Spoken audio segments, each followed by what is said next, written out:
মৃতদেহ লৈ ন্যায় বিচাৰি থানাৰ চৌহদত পৰিয়াল। এগৰাকী মহিলাক বলপূৰ্বকভাৱে বিষ খুৱাই হত্যাৰ অভিযোগ। তিনিচুকীয়াৰ ডুমডুমা আৰক্ষী থানাৰ অন্তৰ্গত বিছাকুপি ৩ নং লাইনত এগৰাকী মহিলাৰ মৃত্যুৱে তীব্ৰ চাঞ্চল্যৰ সৃষ্টি কৰিছে। চান্দা মাজি নামৰ মহিলাগৰাকীক যোৱা ২ এপ্ৰিলত স্বামী বিনোদ বাগৰৰ লগত পৰিয়ালে বলপূৰ্বক বিষ খুৱাই হত্যাৰ চেষ্টা কৰাৰ অভিযোগ উত্থাপন হৈছে। মহিলাগৰাকীৰ পিতৃৰ পৰিয়ালৰ সহায়ত চিকিৎসাধীন হৈ থকা মহিলাগৰাকী অৱশেষত মৃত্যুমুখত পৰে বুলি জানিব পৰা গৈছে। পিতৃৰ পৰিয়ালে মৃত মহিলাগৰাকীক স্বামীৰ পৰিয়ালক সমজাই দিবলৈ যাওঁতে এক অপ্ৰীতিকৰ পৰিস্থিতিৰ সৃষ্টি হয়। ফলত নিশা ১২ বজাত ডুমডুমা আৰক্ষী থানাত মৃতদেহ লৈ ন্যায় বিচাৰি যায় মৃত মহিলাগৰাকীৰ পৰিয়ালৰ লোকে। এপ্ৰিল মাহ ২ তাৰিখে সিহঁতি গোটেই ফেমিলিটো মিলি কিনে ২ তাৰিখ দিনা ৯টা বজাত সিহঁতি গোটেই ফেমিলিটো মিলি কিনে দৰৱ খোৱালে। দৰৱ খুৱাই কিনে তাক ১২টা বজাত তাক ডিচি বৰাত লৈ কিনে থৈ দিলে। তাৰপাছত তাত ৱাছ কৰাই আকৌ লগে লগে লৈ আনিলে আৰু ঘৰত আনি কিনে তাক এৰি দিলে। এটা ৰুমত বন্ধ কৰি এটা কেৰি পলিথিন দি কিনে এৰি দিলে। তাৰপাছত সিহঁতি মদ লৈ কিনে মাংস লৈ কিনে সিহঁতি ডাইনিং টেবুলত টিভি চাই শনিবাৰ দিনা মঙ্গলবাৰ দিনা সি দৰৱ খাইছিলে, শনিবাৰ দিনা সিহঁতি টিভি চাই মদ খাই আছে। তাৰ শ্বশুৰ বুঢ়া, তাৰ শাহুমা সিহঁতি সুনীল বাগ, সুমতি বাগ, তাৰ দেৱৰ হয় আশিক বাগ, তাৰ হাজবেণ্ড হয় বিনোদ বাগ। সিহঁতি গোটেইখিনি দৰৱটো খুৱাই কিনে সিহঁতি তাৰ হাজবেণ্ডে কাম ওলাই গ'ল, ডিউটি ওলাই গ'ল, তাৰ দেৱৰে ফুৰিব ওলাই গ'ল। সিহঁতে এটা লাষ্টত এনেকুৱা এটা ৰুমত কেৰি পলিথিন দি কিনে সোমাই কিনে থৈ দিছে দৰ্জা বন্ধ কৰি।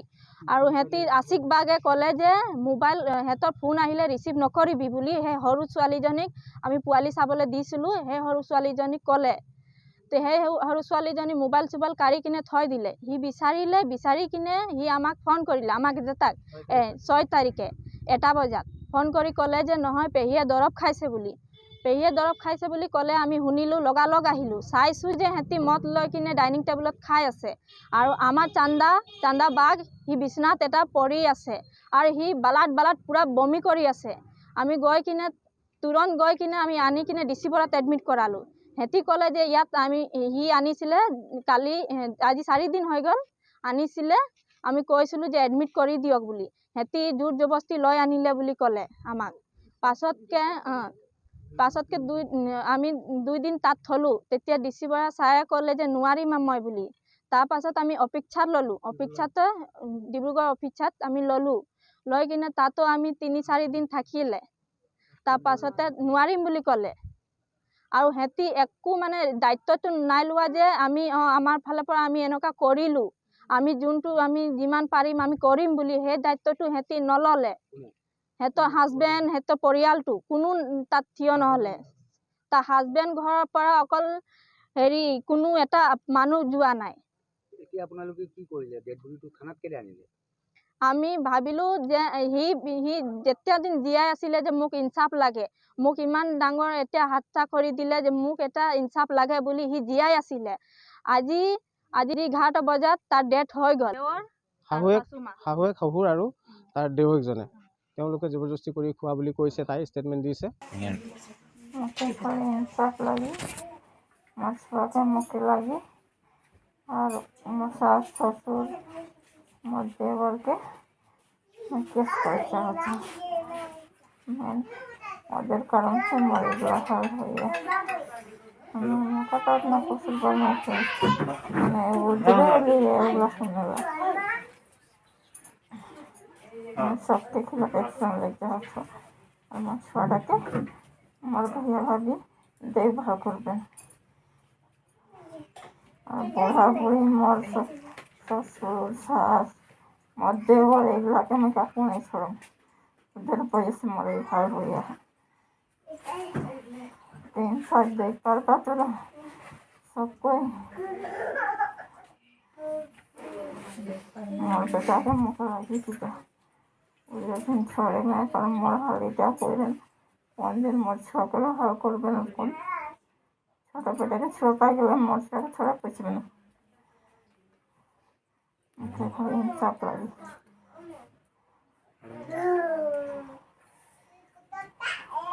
সব ইতিহাস করে কাহিনী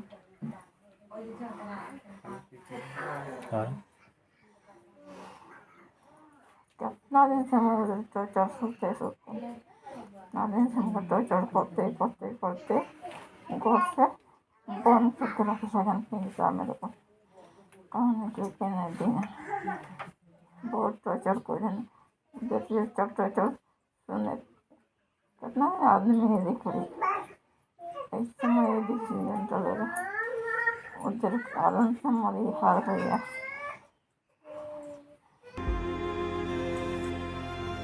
ডুমডুমাৰ পৰা ৰঞ্জিত চেত্ৰীৰ প্ৰতিবেদন any Bharat 24। Join BSc Nursing and GNM at St. Martha Institute of Nursing, Guwahati under SM Group of Institutions.